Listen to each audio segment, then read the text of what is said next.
This map for healing is called Personal Projects, and it's focused on some of those micro things that we need to do every day, every week as a practice to help our healing or our growth work happen. And what the Personal Projects framework does is help us identify when we're stuck, why we're stuck. So if we're procrastinating, if we're experiencing resistance, it helps us to understand what part of the process we're stuck in. Because we don't always think about our personal projects, our inner work activities as being like a project. And this really helps to map out what that looks like. Hi, I'm Samantha Mackay, coach at The Individual Process, where I help clever, competent people figure out. Hi, I'm Samantha Mackay, coach at The Individual Process, where I help clever, competent people finally uncover why they're stuck in their healing journey and help them create alignment to move towards the life they yearn for. And this is one of my favorite models to help do that. This model was inspired by Brian Little and his work on looking at personality through the lens of what we do and how we spend our time. And this is one aspect of his work on that, which I have adapted to bring into this space of healing. And so what I'm going to do in this video is take you through the 4 main stages, which are in white, the 3 transition points or decision points, which are sort of in that grey colour, as well as explaining what a personal project is. And that should give you everything you need to help map out what your healing projects are and where they're at in each phase. So let's start with what are personal projects. And so these are sort of activities of how we spend our time, but really when it comes to our healing and our inner work, it's what is it that we're trying to change? What is our goals or our intentions, our aspirations? And it's at the intersection of our goals, which is our internal objective, and our actions, which are external behaviors. And when we're doing healing work, those don't line up easily. There is a clash of some kind because we're having to do something we haven't done before. So it's really natural that we're going to hit roadblocks and inner resistance along the way. Your personal project in this context is anything you want to put effort into changing for your healing and growth or inner work. So that can be something as simple as taking your medications every day, exercising twice a week, cooking healthy food, managing your finances, meditation, volunteering, or qualities of procrastinating less or being less stubborn or being kinder to your neighbors. Whatever it is, it's something that you're trying to cultivate or bring into your life in some way, or something you're trying to do less of. And I'm pretty sure you'll easily have 5 of these come to mind, so jot them down and you'll be able to use those as you go through this video. The next thing I want to do is go through the 4 core stages. And I know they're really simple and they're obvious, but sometimes just going through them and giving a little more time and attention can help us see what we might be overlooking. So the first stage is the idea. And this is just when you've had the idea for something. Oh, I might read that book, or wouldn't it be nice if I exercised a bit more, or wouldn't it be great if I did this? It's no more than that. It's really just the excitement, the inspiration, the insight, the moment, literally just the thought in your head. And it can be really useful to generate new ideas or to capture those ideas, but it's important to know that this stage is purely nothing but something that's happened on the inside. Planning. Now, planning can be as complicated as doing research and analysis and making a multi-step plan, but it can be as simple as setting a deadline and a time, or making a plan to get information, to make a call, thinking about what resources you have.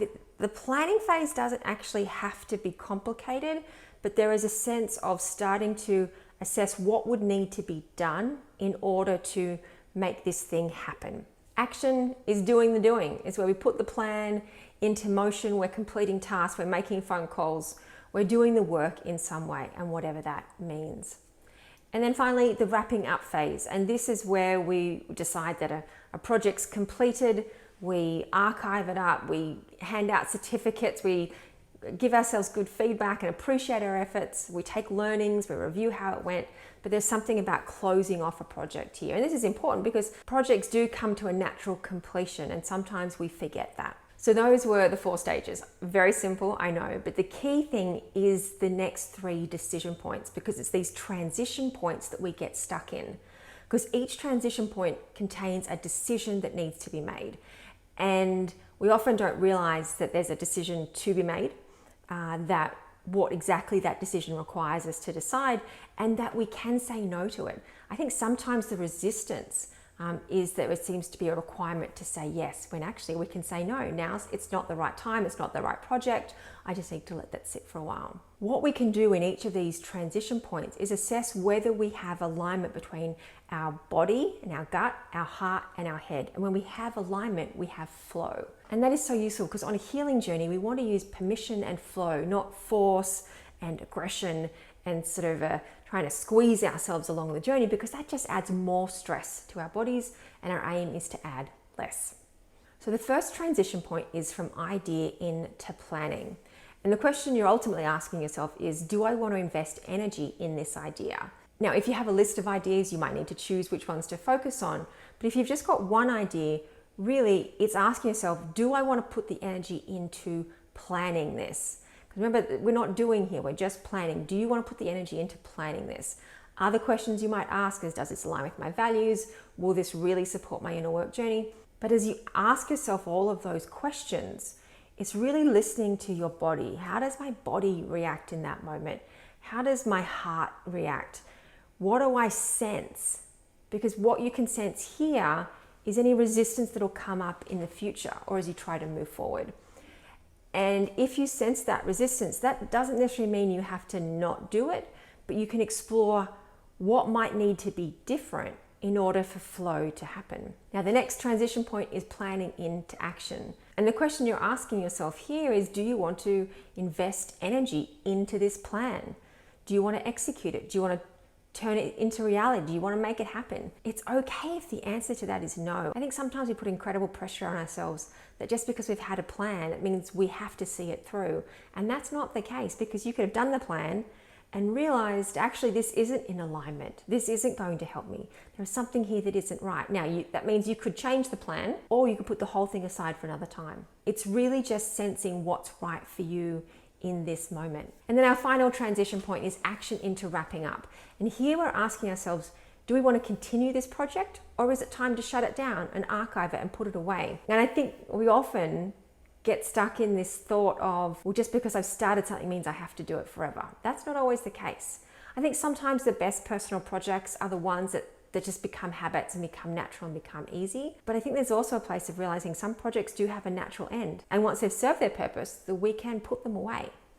So questions to ask yourself here include, do I want to continue with this project? Does it feel complete? Do I want to invest more energy into this? Will my inner work journey benefit from continuing or from completing? Now, once you have identified your 5 projects and use this framework to map them onto a little spreadsheet just like this, you'll see something similar. You'll find that you have a few projects that are sort of in flow and a few that are stuck. And by identifying where they're stuck, you can then figure out what decisions you need to make. So that's it. That is the personal projects model that you can apply to help you make empowered decisions about your healing journey and the little mini projects that you're working on. If you need any assistance with pinpointing yourself on this map, do get in touch, and I have other resources on my website to help. Learn more at individuo.life.